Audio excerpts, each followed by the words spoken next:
Let's go Broncos! Something huge just happened behind the scenes at Dove Valley that could completely change the trajectory of the Denver Broncos season, and almost no one is talking about it yet. A player who once destroyed our defense and was considered a first-round prospect by scouts has just been quietly signed. Why now? Why him? And what does Sean Payton know that the rest of the league doesn't? The answer might be bigger than you think, and I'll explain it all here. But before I get into the full story, make sure you only like this if you're a true Broncos fan with a heart bleeding orange and blue. And if you've been following this team for over 20 years, I want you to comment, "Go Broncos! My heart bleeds orange and blue." Now, get ready, because what I'm about to reveal might explain why the rest of the NFL should start panicking right now. Now, let's talk business. Elijah Moore isn't just another body filling out the practice roster. We're talking about a former second-round draft pick, 34th overall in 2021, who was once considered a potential first-rounder. This is a guy who, according to Lane Kiffin, was one of the most explosive speedsters he's ever coached.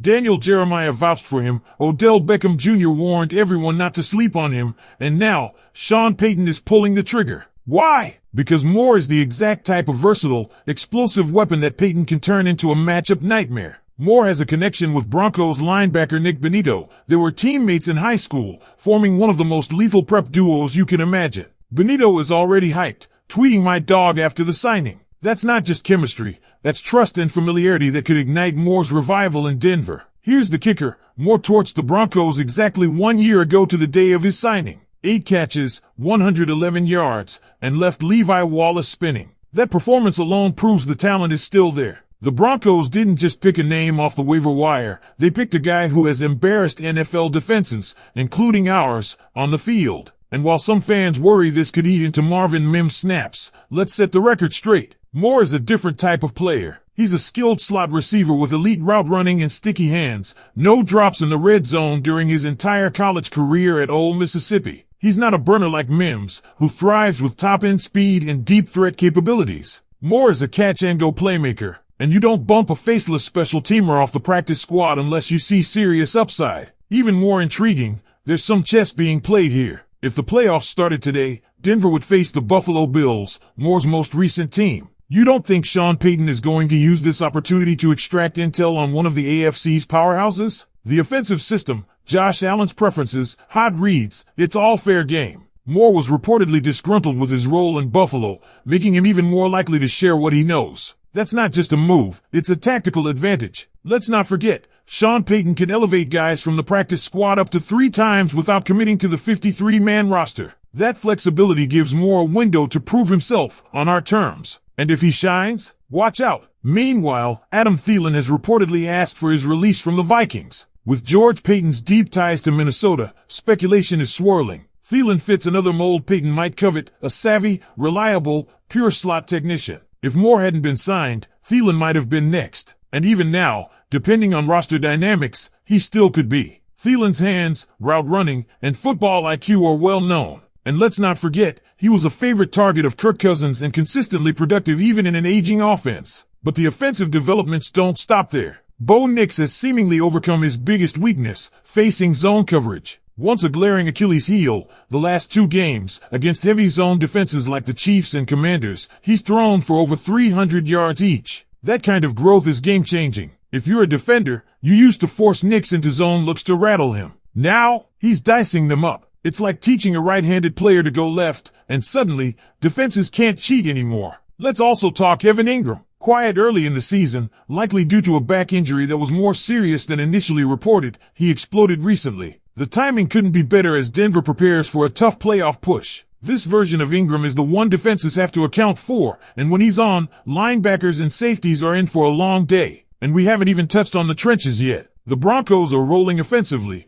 but they've been doing it without Ben Powers, one of the highest paid players on the roster. With Powers on the sideline, Denver's on their 4th option at guard. Once he returns, expect the run game to surge again. Powers' presence boosted the Broncos to nearly 140 rushing yards per game before his injury, and his return could be the missing piece that pushes this offense into elite territory. Because here's where things get really interesting. If you think Elijah Moore is just here to be a warm body on the practice squad, think again. Sean Payton is not the type of coach who brings in a player of Moore's caliber without having a very specific role in mind. And given the creativity we've seen from this offense lately, especially with Bo Nix finally starting to cook against zone coverages, Moore could be a secret weapon waiting to explode in the final stretch of the season. Let's remember, this offense is already humming, and that's without all its parts operating at full capacity. We've got a quarterback who's just now unlocking a new dimension of his game, a tight end in Evan Ingram who looks like he's finally fully healthy, and a guard in Ben Powers who's about to come back and bolster the line. Add Elijah Moore to that mix, it's like lighting a match in a room full of gasoline. Now, there's still the matter of Adam Thielen, and while bringing him in would require a roster spot, not just a practice squad gamble like Moore, the fit is undeniable. We've seen this story before. Payton has a type, and Thielen fits it: smart, disciplined, experienced, and sure-handed. His ability to find soft spots in the zone and move the chains is exactly what you want in playoff football. If Payton decides to go all in and sign Thielen, it would give Bo Nix yet another security blanket, especially in pressure situations. And don't forget, Thielen doesn't drop the ball. In the cold, in the clutch, in the playoffs, that matters. The other reason this offensive evolution is so critical is the Broncos' path through the postseason. If the playoffs started today, Denver draws Buffalo. We've already covered how Elijah Moore provides a potential scouting advantage against his former team. But beyond just one opponent, what we're seeing here is a team that's rounding into form at the perfect time. The offense is starting to solve its biggest question marks, and the defense, despite an off day against the Commanders, is still capable of making game-changing plays. And speaking of that defense,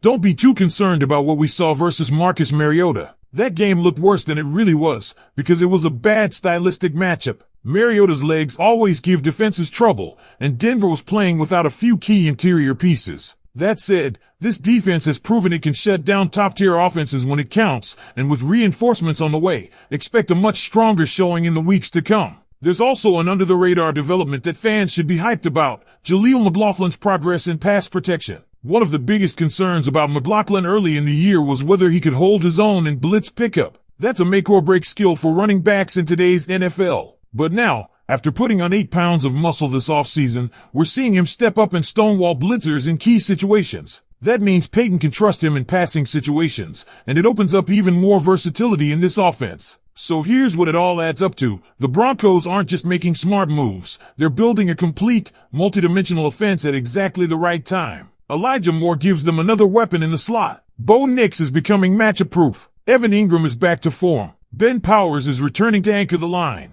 And Jaleel McLaughlin is proving he can be more than just a change-of-pace runner. But we still have to ask the question, are the Broncos finished making moves? With playoff seeding still up for grabs and teams starting to release veterans who want a shot at a ring, there's always a chance Denver could make one more splash. If a player like Thielen becomes available and shows interest, you better believe Payton will be on the phone. What makes this all so exciting for fans is that for the first time in a long time, the Broncos aren't just surviving, they're thriving. Every move feels intentional. Every piece feels like it's part of a larger puzzle. And for a team sitting at 10-2 with the 1 seed in sight, the sky isn't even the limit. The way this roster is constructed, the chemistry being built, and the strategic depth being added every week, this could be the start of something special in Denver. So let's hear it. Broncos country, what's your take? Should Sean Payton go all in and sign Adam Thielen, or is Elijah Moore enough to take this offense to the next level? Drop your thoughts in the comments and let's talk about how far this team can really go. And if you haven't already, hit that subscribe button,